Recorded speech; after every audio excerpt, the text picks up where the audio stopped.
I'm Tammy Gingrove. Welcome back to my Body and Balance channel. I help families obtain optimal health holistically. And one of the things I'm most passionate about is having a relationship with my food from seed to stomach and storing the local harvest so that I have organic food to eat year-round. Today, we are preserving zucchini. This beauty is from my garden, harvested this morning. There aren't that many ways that I'm aware of to preserve zucchini. You could make a relish, but today we're going to make my favorite, soon to be world famous zucchini pizza crust. 7 simple ingredients, and you can either top it and enjoy it right away, or you can vacuum seal and freeze them to enjoy all winter long. Now, of course, it's not like a pizzeria pizza crust, but it is loaded with nutrition. We're adding quinoa and chia seeds for added protein. Zucchinis are a great source of essential fatty acids, among other things. So without further ado, we'll go step by step here. I'm going to turn the camera down to my working surface. I have a bowl to catch the juice because we're going to get as much of the water off as we can. And I've got a simple grater inside my bowl. So we're going to grate the zucchini. I love growing my own food for so many reasons. I feel like a magician when I start something from seeds, and then before I know it, I'm coming in with baskets laden with wonderful, fresh ingredients. And I grow a lot of herbs and perennials. And when you garden, you get to enjoy things that you really don't maybe otherwise get, like squash flowers. Those are a wonderful thing. I've been picking so many this year that are coming from my pumpkins.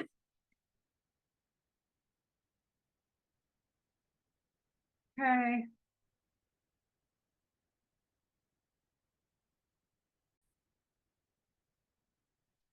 Now we're gonna sprinkle some salt onto the grated zucchini because that's gonna help to pull all the liquid out. This is, well, not all the liquid, some of the liquid. Zucchini really has a lot of water. So we're gonna let that sit on there for a minute to get that water draining. And then we're even gonna save that water because if you make anything like rice, quinoa, even a soup, you can go ahead and use that in the broth. It'll keep in the fridge for a while. The next thing I'm going to do, I have got a cup of, actually this was 3/4 of a cup of quinoa, and I put a cup and a half of boiling water, and it's been sitting while I gathered my ingredients. It needs to sit at least 20 minutes, and then I'm going to go and food process this into a paste so that we can add it to the crust for added protein. Okay, so now I'm just going to literally squeeze that excess water out of the zucchini. With this particular colander, it doesn't have the best hold, so I'm kind of picking it up, squeezing. I really want as much of that excess water out as possible so that I get the best result. Okay, just about there. I feel like if we keep squeezing, it'll never really stop draining, but that is pretty good there.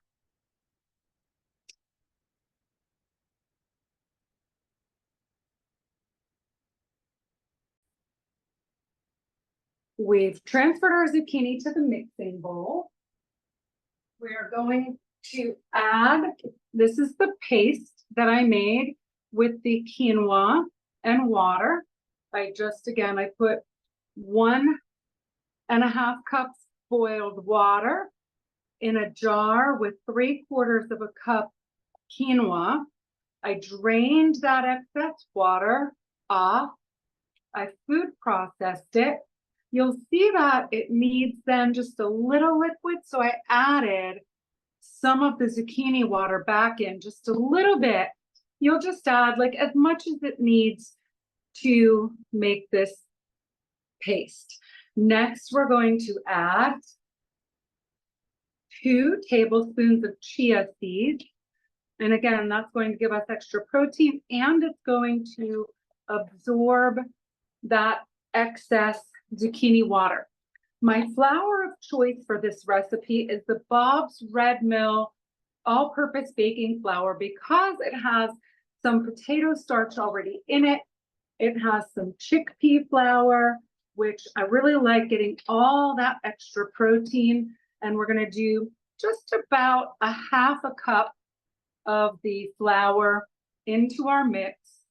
And then we're simply going to, oh, and the egg. 1 large local fresh egg. Then we're going to mix that all together. It doesn't take long at all. There we go. That looks about perfect. Now I've got my oven preheated to 400 degrees. I have a baking dish here. Oh, forgot one of my ingredients. So I have my baking dish here lined with parchment, and I'm just going to drizzle just a couple little drips of olive oil, spread it around there, because what I'm going to do is I'm going to bake this for 20 minutes, and then I'm going to take it out, flip it over, and put my toppings on. This is fresh oregano from the garden. Again, when you grow your own herbs, you can just add an abundance of very healthy, delicious herbs to all of your ingredients. So I'm just, peeling this right off the stems into my bowl. Of course, I will have to mix it once again. And we're going to just press it onto the baking dish. There we go. Quickly mix that all in. It gives it just such beautiful color. I feel so abundant cooking things that I've grown. Now we may have a little more than we need. That was a larger zucchini, a little bit on the larger side. So let's see.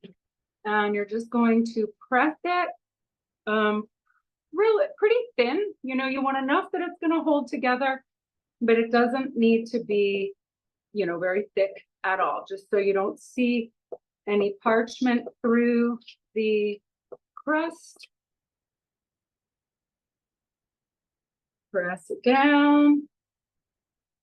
We're going to bake this for 20 minutes at 400 degrees. As I mentioned, after that first baking, we're going to take it out. We're going to top it. You could top it with whatever you want. You can use your imagination. One of my favorites is to do a taco pizza. In that case, I normally do my fermented tomatillo green salsa as the sauce. You can see that's even a little more than we need there. I'm going to have enough for another very small pizza crust there. And then for that taco pizza, I use seasoned taco meat if you're not a vegetarian, beans, cheddar cheese, and then when you bring it out, you can top it with fresh lettuce, maybe some black olives if you like olives, even tortilla chips. Okay, there we go. That is ready to pop into the oven. I will be back to show you what it looks like and do the toppings in just a few minutes. We have pulled our wonderful zucchini pizza crust out of the oven. I flipped it over so that the browner side is now on the top. And I have cooked up a garlic butter pesto. I used about 3 tablespoons of butter and about 12 cloves of garlic and a large heaping tablespoon of pesto. This is going to give it so much flavor. Spreading this on, just a nice thin layer, get it all covered. And then we're going to do, I think I mentioned already, a spinach and feta pizza. So once we get this delicious garlic butter pesto on there, that looks fabulous. Now we're going to do a nice thick layer of organic spinach. You know, your greens are going to cook down a lot, so I'm going to do a really nice heaping pile of spinach.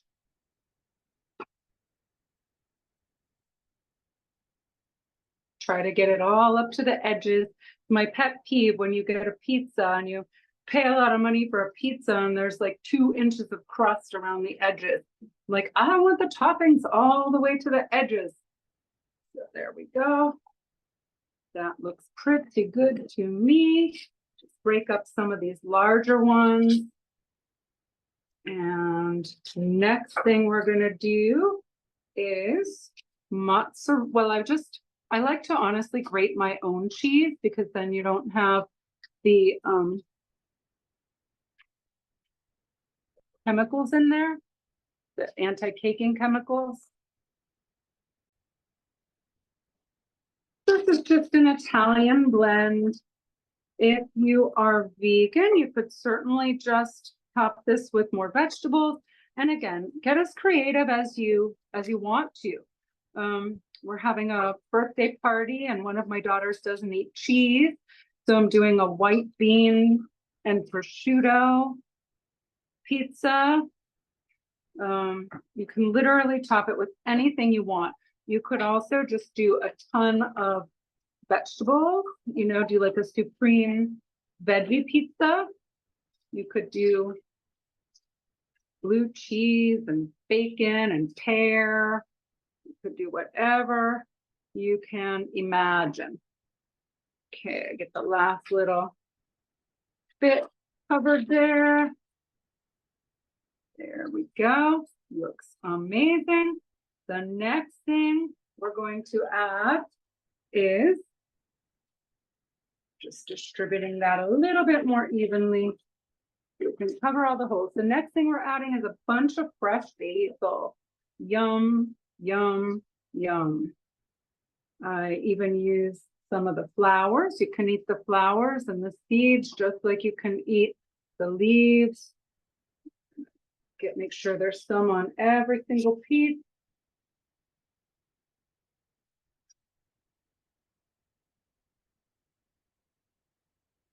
Tear that, spread it all over.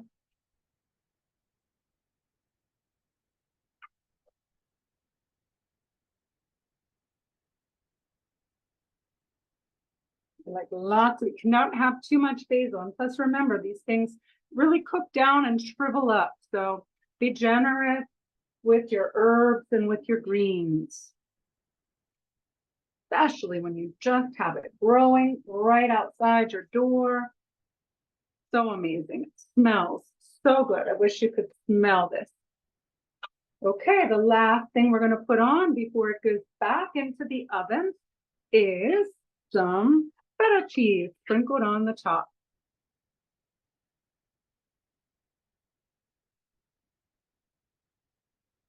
Again, we want nice, even coverage all the way to the edges.